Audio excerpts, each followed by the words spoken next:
applied within people and the structures that's beneath the company, right? So uh, combining these three can form a really, lethal combination of a good security architect, I would say, or a consultant. And then let's move on to the more technical part of understanding the approaches of GRC, right?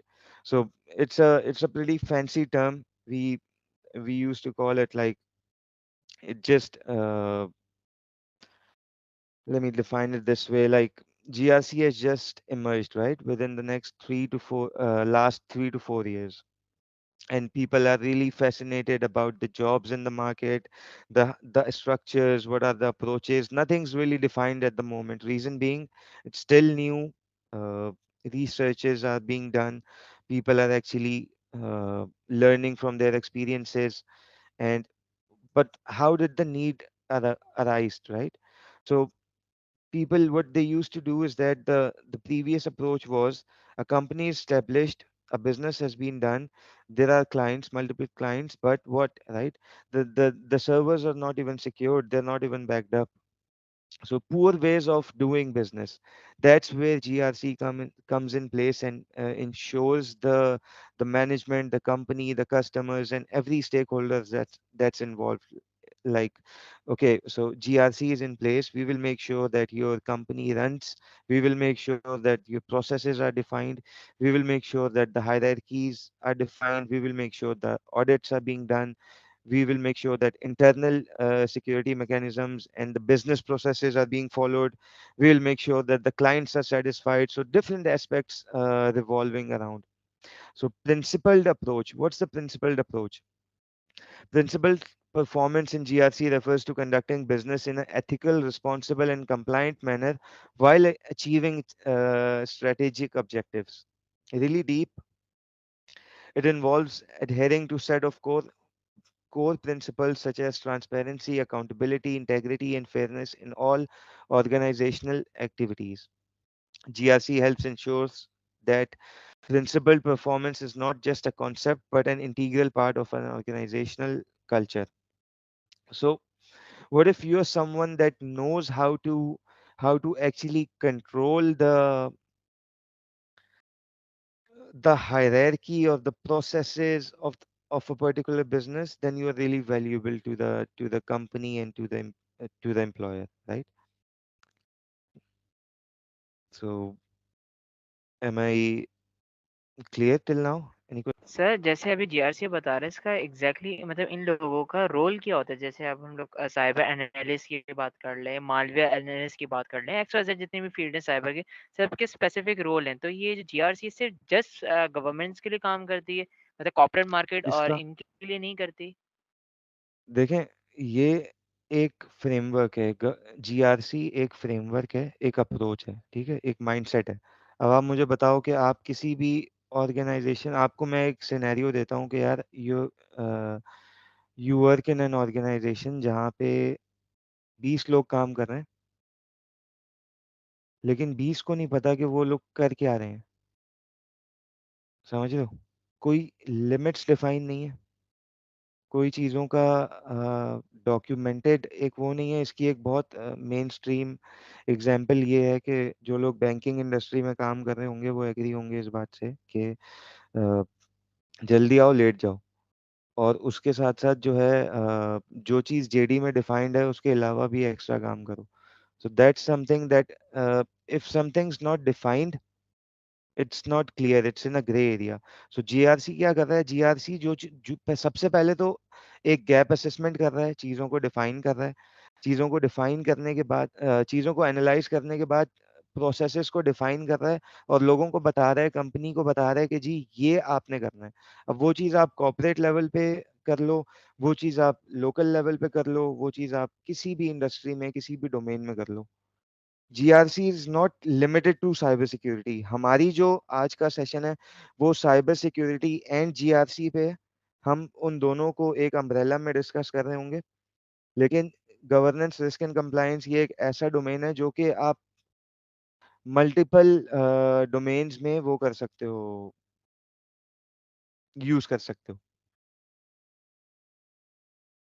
अच्छा sir, फिर इसका simple अल्फाज में ये लोग होते हैं, मतलब अगर हम लोग सिंपल बोलें तो ये लोग रूल एंड रेगुलेशन बना रहे होते हैं, मतलब क्या करना है, जिसको क्या करना होता है, या एक्स बिल्कुल वाई जेड जो बिल्कुल। भी। और वो कैसे बनाएंगे आप मुझे बताओ। जब तक आपको मैं एक नीचे एक स्लाइड शेयर करता हूँ, लेट मी, मुझे वहाँ जंप करने दो रियल क्विक। राइट, सो इसके अंदर साइबर सिक्योरिटी के अंदर कितने डोमेन्स हैं? इंफॉर्मेशन सिक्योरिटी है, आपके पास एप्लीकेशन सिक्योरिटी है, नेटवर्क सिक्योरिटी है, क्लाउड सिक्योरिटी है, ऑपरेशनल सिक्योरिटी है, सॉक है, security operations centre, penetration testing है, बग बाउंटी हंटिंग है, जीआरसी है। इसको आप हटा दें अभी जरा। आईटी सिक्योरिटी ऑडिटिंग है, सिक्योरिटी कंसल्टिंग है, सिक्योरिटी सर्टिफिकेशंस है। इतनी सारी डोमेन्स हैं साइबर सिक्योरिटी के अंदर। और उसके अलावा सॉफ्टवेयर इंजीनियरिंग है आपकी, डिफरेंट टेक्नोलॉजीज हैं, एआई है, मशीन लर्निंग है, ये सब चीज़ें जो हैं। जी, तो ये सब चीज़ें हैं। अब जीआरसी, एक इफेक्टिव जीआरसी प्रैक्टिशनर वही हो सकता है जिसको फ्लेवर हो हर चीज़ का, जिसको पता हो कि डेटाबेसेस क्या हैं, जिसको पता हो कि लैंग्वेजेस क्या होती हैं, जिसको पता हो कि सर्वर को किस तरह एक्सेस करना चाहिए, जिसको रेड टीमिंग का भी कॉन्सेप्ट हो, जिसको लिनक्स की भी कमांड हो, जिसके पास पावर शेल की भी कमांड हो, जिसके पास what do you call it, user level पे टूल्स को भी चलाने का पता हो। मतलब एक एक ऐसी अप्रोच से आप चल रहे होते हो, क्योंकि जीआरसी में ज्यादातर आप चीजों को एक हाई लेवल व्यू पे देख रहे होते हो, और फिर आप उनको डिफाइन कर रहे होते हो, नेटवर्क डायग्राम्स बना रहे होते हो और चीजों को। तो आप और आपका माइंडसेट ऐसा होता है कि if you defined a policy, एक पॉलिसी में एक चीज है कि जी माइक्रोसॉफ्ट आपको बोलता है कि आपने सारे पोर्ट्स अपने सर्वर के जो अनवांटेड पोर्ट्स हैं वो बंद रखने हैं, ये एक बेस्ट प्रैक्टिस है। आप किस तरह वो डिफाइन करोगे जब तक आपको सर्वर को एक्सेस करना नहीं आता? आप उस चीज को ऑडिट नहीं कर पाओगे। So you have to know before you have to before developing, and then you have to know in order to audit as well. Is it clear? Yes sir. Perfect. Another really interesting approach is the integrated approach towards GRC. Integrated approach basically बोलती ये है कि जी, जब से अब जो हमने एक पॉइंट पहले डिस्कस किया था कि बिजनेस जब स्टार्ट होता है, जीआरसी को और साइबर सिक्योरिटी को उसी टाइम से जो है इंटीग्रेट कर दें आप अपने मॉडल के साथ। अगर वो सॉफ्टवेयर डेवलपमेंट लाइफ साइकिल है, तो वो secure software development life cycle हो जानी चाहिए। This is an integrated approach. इसके अंदर जो की पॉइंट्स हैं वो क्या है? GRC takes an integrated approach by combining governance, risk and compliance functions into a single framework.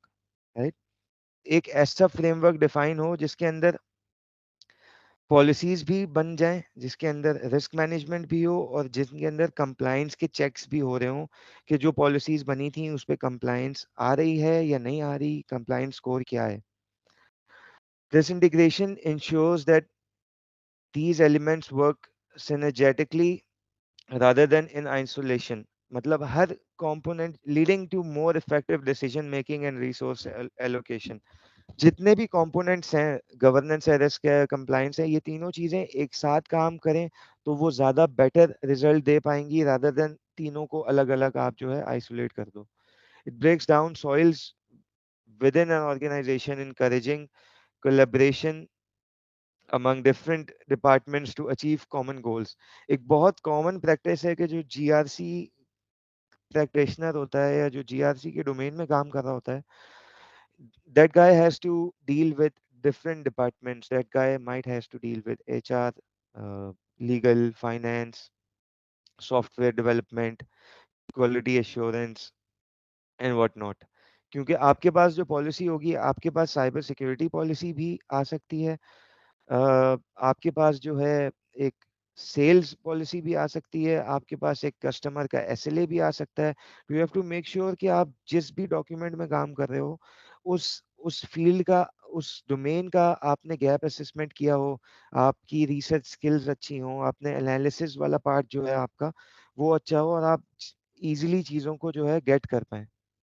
Sir अगर सिंपल अल्फाज में हम लोग बोलें, ये सिमिलर फील्ड है पीएमओ की तरह, लाइक प्रोजेक्ट मैनेजर ऑफिसर, जो हर डिपार्टमेंट में मौजूद होते हैं। सबसे टॉप मोस्ट यही लोग हैं जो सब मतलब क्लाइंट को भी डील कर रहे होते हैं, और एक्स वाई जेड नहीं नहीं नहीं सुपरवाइजर नहीं नहीं एचआर। नहीं, that's something else. Project management एक पूरे प्रोजेक्ट को लेके चलना होता है, उसके अंदर सिर्फ सिक्योरिटी नहीं होती, उसके अंदर डेवलपमेंट भी होती है, उसमें क्यूए भी होती है, तो एक पूरा जो प्रोडक्ट होता है उसको मैनेज कर रहे होते हैं। जीआरसी का बेसिकली काम क्या होता है कि ओवरऑल जो बिजनेस प्रोसेस है, उस बिजनेस प्रोसेस के अंदर एक प्रोडक्ट भी हो सकते हैं, दो भी हो सकते हैं, तीन भी हो सकते हैं, 10 भी हो सकते हैं। प्रोडक्ट मैनेजर्स या प्रोजेक्ट मैनेजर्स डिफरेंट हो सकते हैं, ठीक है, लेकिन जीआरसी एक ही होगा उन सब के लिए। इस तरह इसको ले, राइट। Okay sir. अब ये एक पिक्चर है जिसमें बहुत क्लियरली ना काफी मतलब सिंपल तरीके से स्टेप्स डिफाइन किए हुए। Know where you stand, steps to implement GRC framework, right. Know where you stand कि आप कहाँ पे खड़े हैं, व्हाट्स द करंट स्टेट। उसके बाद set a target where you want to go in terms of compliance. Set a target के अंदर अगर आप फॉर एग्जांपल नॉन कंप्लायंट है, आपके पास कोई इंडस्ट्री स्टैंडर्ड नहीं है, आप एक बिजनेस रन कर रहे हैं, आपकी एक सॉफ्टवेयर कंपनी है, then you set a target कि जी I have to achieve PCI compliance or I have to achieve ISO compliance, I have to achieve SOC 2 compliance, या different compliance standards हैं, GDPR है, HIPAA है, बहुत सारे हैं, जो भी आपने अचीव करना है अपने बिजनेस के हिसाब से। वो साइबर सिक्योरिटी में भी आते हैं, वो आईटी में भी आते हैं स्टैंडर्ड्स, आईएसओ के, क्वालिटी मैनेजमेंट के भी आते हैं, right. So step one and step two clear है इसमें, आपने आप कहाँ पे खड़े हैं, where are you standing and what are your target. कोई भी एक बेंचमार्क लें depending upon your requirement, and then you analyze the gaps कि आप किस तरह उस चीज को अचीव करेंगे, right. And then step four, you once you have the sheet और द डॉक्यूमेंटेशन पार्ट रेडी, आपने अपने सारे कंट्रोल आइटम्स, एक्शन आइटम्स लिख लिए हैं कि फॉर एग्जांपल मैंने एनालाइज किया, मेरे पास अभी मैं इसका एक कॉन्सेप्ट भी आपको बताता हूँ, एक छोटा केस स्टडी विद इसकी शेयर करता हूँ। फिर आपने उसको डिस्कस किया डिफरेंट डिपार्टमेंट्स के साथ, जो भी आपके स्टेक लोग इन्वॉल्व हैं उसके अंदर, हर डिपार्टमेंट के आपने एक उसको ले लिया, आपने बोला यार ये तीन चीजें मैंने निकाली हैं जो कि सॉफ्टवेयर डेवलपमेंट की साइड पे हैं, अगर ये चीजें बेहतर हो जाएं तो सॉफ्टवेयर डेवलपमेंट की साइड से हम लोग सिक्योर हो जाएंगे। ये तीन चीजें मैंने निकाली हैं जो कि लीगल साइड पे हैं, अगर ये सही हो जाएं, ये डॉक्यूमेंट्स मिल जाएं, तो हम सही हो जाएंगे, हमारा जो पोस्चर है वो ज़्यादा अच्छा हो जाएगा। Then you discuss this with the stakeholders and make sure that कि आपका जो अथॉरिटी है वो आपको मिले, कि आप जो है इफेक्टिव गवर्नेंस दे सकें। अब स्टेक होल्डर्स के साथ इन्वॉल्वमेंट की एग्जांपल ऐसे होती है जैसे you make sure that every departmental head is in the loop, you make sure that the product owners, project managers, information security guys, and the important key figures are in a loop of what is actually going to happen in the next 3 months, 4 months, 6 months, और आप उन लोगों को अ, बहुत involve तरीके से एक साथ लेके चलना जो है एक अप्रोच है एक अच्छे जीआरसी फ्रेमवर्क की। और जनरल अप्रोचेस, मतलब जनरल टर्म्स जो कि जीआरसी के अंदर इंटीग्रेट होती हैं, जिसमें स्ट्रेटेजी मैनेजमेंट होती है, बिजनेस प्रोसेसेस हैं, पॉलिसीज एंड प्रोसीजर्स हैं, परफॉर्मेंस मैनेजमेंट है, रिस्क मैनेजमेंट है, कंट्रोल एक्टिविटीज हैं, ऑडिट्स हैं। ये वही चीजें हैं अभी जिसके बारे में हमने डिस्कस किया है सारा। And then we have the benefits and the challenges. So क्या क्या बेनिफिट्स हैं हमारे इंटीग्रेटेड अप्रोच के। An integrated approach eliminates redundancy, reduces operational inefficiencies, and lowers compliance cost. It allows organization to proactively identify and address risks while staying in a compliance with relevant laws and regulations। हमने discuss किया है अभी कि कोई भी आप regulatory framework उठाते हैं और उसके अगेंस्ट आप जो है प्रोएक्टिव अप्रोचेस लेते हैं अपने आप को कंप्लायंट बनाने की। Integrated GRC enables organization to align their strategic objectives with risk tolerance and compliance requirements, fostering sustainable growth। जब आपकी एक हायरार्की डिफाइंड होती है और चीजें डिफाइंड होती हैं, तो आपकी जो ग्रोथ होती है उसके बीच में कोई हर्डल एज सच जो है वो आ नहीं सकता, और आपकी सारी फोकस जो होती है वो आप अपने ग्रोथ की तरफ दे सकते हैं, मेकिंग श्योर पीछे बैकग्राउंड में जितने भी प्रोसेसेस हैं वो बन चुके हैं, वो ऑटोमेट हो चुके हैं और वो रेगुलर बेसिस पे ऑडिट हो रहे हैं। Challenges: implementing an integrated approach may require significant organizational changes and cultural shift. जब आप एक स्ट्रॉन्ग पॉलिसी को डेवलप करके कम्युनिकेट करते हैं तो ये बड़ा हार्ड होता है एग्जिस्टिंग लोगों के लिए अंडरस्टैंड करना और उस शिफ्ट को अडॉप्ट करना। लेकिन यहाँ पे ये चीज़ भी इक्वली इम्पोर्टेंट है कि आप उनको इसकी सिग्निफिकेंस बताएं और उनको समझाएं, और जिन लोगों को मुश्किल हो रही है अडॉप्ट करने में, आप उनको अपना 100% दें, आउट ऑफ द वे जाके उनकी हेल्प आउट करें और उनको मेक श्योर करें कि वो लोग जो है उस शिफ्ट को इजीली अडॉप्ट कर रहे हैं। It may be challenging to choose the right technology solutions and tools to support an integrated GRC approach. बिल्कुल ऐसे ही है। राइट टूल्स एंड टेक्नोलॉजीज जो है वो सेलेक्ट करना बहुत मुश्किल है, बिकॉज ये जो है ये मैनुअल जॉब है rather than automations.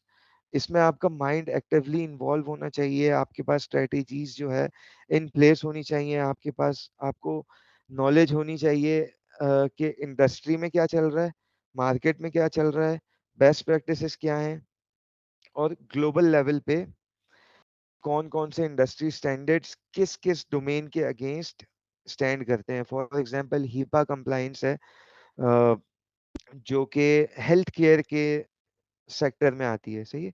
GDPR compliance है जो कि यूजर प्राइवेसी यूरोपियन यूनियन के डोमेन के अंदर आती है। तो इस तरह की डिफरेंट रेगुलेटरी कंप्लाइंस किस वजह से यूज होती हैं, इसका आइडिया होना बहुत इंपॉर्टेंट है। Ensuring that employees at all levels understand and embrace the integrated approach can be a hurdle. ये वही वाली बात है कि लोगों को उस चीज़ को अंडरस्टैंड करवाना मुश्किल है, लेकिन वंस वो चीज़ इन प्लेस हो गई और वो प्रैक्टिस फॉलो हो जाएगी तो उस चीज़ को कोप अप करना, उसको मॉनिटर करना और उस चीज़ पे एक ईगल आई रखना is really an easy approach, easy task.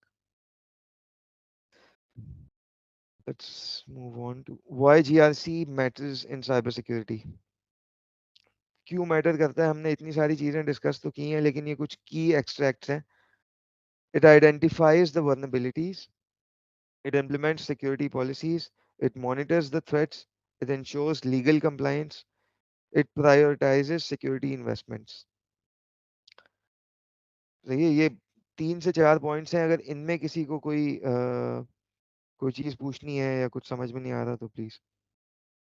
Sir, I wanted to ask one thing, that is, if already such rules are considered in cybersecurity, for instance, there are people who identify the vulnerabilities, there are people who create policies, the people who monitor threats, all of these points are being covered in the field of cybersecurity, then why is there a need of GRC?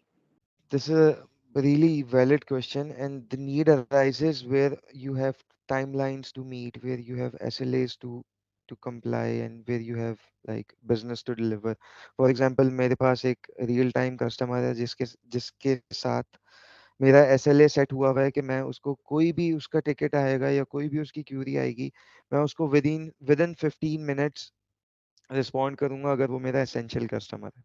Is kind of the best practices. Basically, the world of organization who are working in a cybersecurity environment, everyone release some kind of the threats, information, and etc. There are the multiple platform like MIPS and the Sea Monster, and also is doing the same things, but in a very giant perfections. So they provide the information to and share the information related to that. Like for example, any कोई भी अभी virus आया है तो वो information आनी है।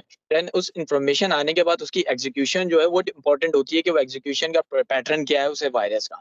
सो उसको अंडरस्टैंड करते हुए जो भी चीज कंप्लायंस की जाती है ना वो इसकी हायरार्की में आ जाती है जीआरसी की automatic.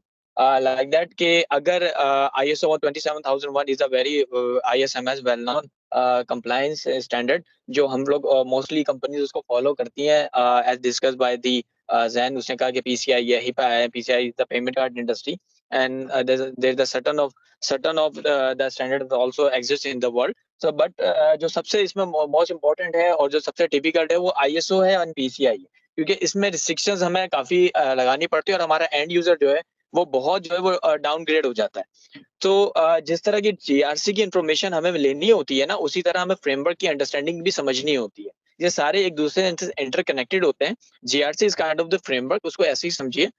But the standard is kind of the best practices. We have to follow that. बंदा है who has the job to develop information security policies. and there is a person in the team who is responsible for the SOC part, and then there is a person in a team who does the penetration testing. ये तीन different roles हैं, right? Yes. और इन तीनों different roles में different timelines होंगी, different processes होंगे, या different उनकी accountability के checks होंगे. तो इस चीज़ को मेक श्योर करना कि वो तीनों अपनी जॉब रिस्पॉन्सिबिलिटीज़ को अपने चेक्स के हिसाब से, अगर एक चीज़ डिफाइन हुई हुई है कि पॉलिसीज़ जो है एवरी 6 मंथ रिव्यू होंगी, तो जीआरसी एनालिस्ट ये मेक श्योर करेगा कि एवरी 6 मंथ में वो पॉलिसीज़ रिव्यू हुई हैं या नहीं हुई हैं। एक एग्जांपल है ये मेरी। तो जो भी चेक्स इन प्लेस हैं एक कंपनी में through out the year, GRC की जो है वो अप्रोच ये होती है कि you make sure that all of the checks that are defined, or all of the duties that are identified for person A, B, C, D, X, Y, Z is being done. अगर उसके बीच में कोई huddle है, so you just point that out. Okay, now I get it. Thank you so much. अच्छा जैन भाई, question है हसीब का। जी ये जीआरसी में जो है वो कितनी अंडरस्टैंडिंग चाहिए नेटवर्किंग की, या एसेंशियल है या नहीं है, थोड़ा इसको भी गाइड कर दें। सर, एसेंशियल है। बेसिक अंडरस्टैंडिंग्स बहुत ज़रूरी हैं। अगर आपके पास एक्सपर्ट लेवल पे होती हैं तो बहुत अच्छी बात है, लेकिन basic concept of OSI layer, application level पे, नेटवर्क लेवल पे, उसके अलावा लिनक्स की अंडरस्टैंडिंग, जैसे मैंने कहा था, पावर शेल की कमांड्स, सर्वर के साथ इंटरेक्शन, वायर शार्क, और इन सब टूल्स को यूज़ करना, और ये सारी चीज़ें, ये बहुत जो है एक रोल प्ले करती हैं। रीज़न बीइंग कि जब आप एज अ इंटरनल और एज अ एक्सटर्नल ऑडिटर एक रोल प्ले कर रहे होते हो, और आप एक कंप्रिहेंसिव लिस्ट के अगेंस्ट अपना अपना ऑडिट परफॉर्म कर रहे होते हो, तो आपके पास एक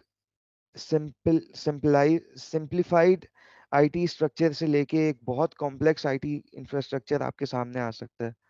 सो juggling between networking, servers, scripting languages, databases, अगर इन चीज़ों में आपकी अच्छी कमांड है, so you will obviously be a good GRC practitioner और सिक्योरिटी ऑडिटर। सर जीआरसी को सॉक की नीड होती है, मतलब डिफेंसिव का तो इनका कोई रोल नहीं है, तो मतलब एसबी नगम इसके सब रोल, चारों जो रोल लिखे हैं उस पेन टेस्टर के तौर पर हैं, तो क्या सॉक की नीड होती है? देखें, जीआरसी को हर चीज़ की नीड होती है। पूरे बिजनेस को रन करने के लिए जितनी भी चीज़ें हैं उन सब की नीड है जीआरसी को। अब साइबर सिक्योरिटी के अम्ब्रेला के अंदर जितने भी डोमेन्स आ रहे हैं वो सब मिल के जीआरसी फॉर्म कर रहे हैं। अगर आपके पास सबकी नॉलेज है तो आप एक अच्छे जीआरसी एनालिस्ट हैं। Is a complete defense structure, but we can consider is as a GRC. You can see that the governance, risk, and management we consider is a GRC, perfect but it's example. also the related to the SOC, parameter security platform, pentesting, etc. Is a master and is the king of the all information security patterns and pillars. That's why we consider and most follow the GRC. Over to you, Zain, please. Thank you, Nazim. This really explains how GRC is actually looking after different domains of cybersecurity, and I hope this clarifies the question. So we came up on a slide that a GRC practitioner is a jack of all trades. This is my favorite line, to be honest. So you have to have a flavor of different technology traits, technology domains in order to be a good GRC practitioner. And then obviously some effective GRC techniques, continuous learning. The learning shouldn't stop, because reason being you have a version 1.0 now, and then the moment you blink you have got version 2.0. So that's how fast the technology is and how the world is moving. So we have to make sure that learning is continuous throughout, and I'll later on tell the techniques as well on how to be proactive on learning and grasping as much as we can. Communication skills are the must. So basically you are, think of it this way, that you are a bridge between the higher management and the employees, right?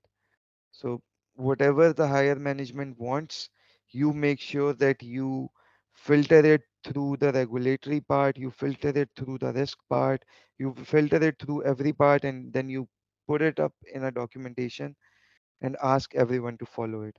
So your communication plays an active role between communicating things to the top management, communicating things to the employees and to the lower management, or even to the middle management as well.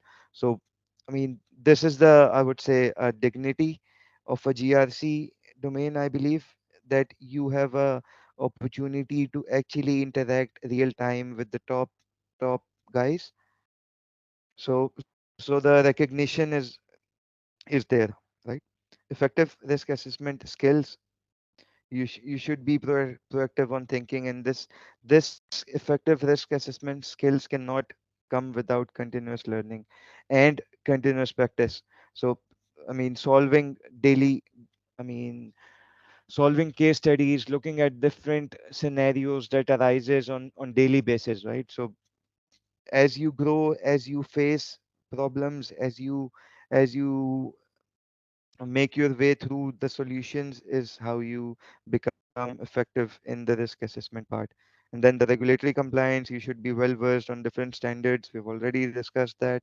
Understanding the technology, this is really important. Cross functional collaboration, we've discussed this as well. So all of these skills, I believe, play a great role in becoming a good GRC practitioner. And then some case studies. This is really interesting. Uh, I mean, this is something which I will share with everyone. I'm going to be sharing these slides as well. So it's all there. Case study one, two, three, and four. Try to, okay, so the the hands-on part would be try to solve these and make up a document, send me on my email. I'm going to be looking at the document and providing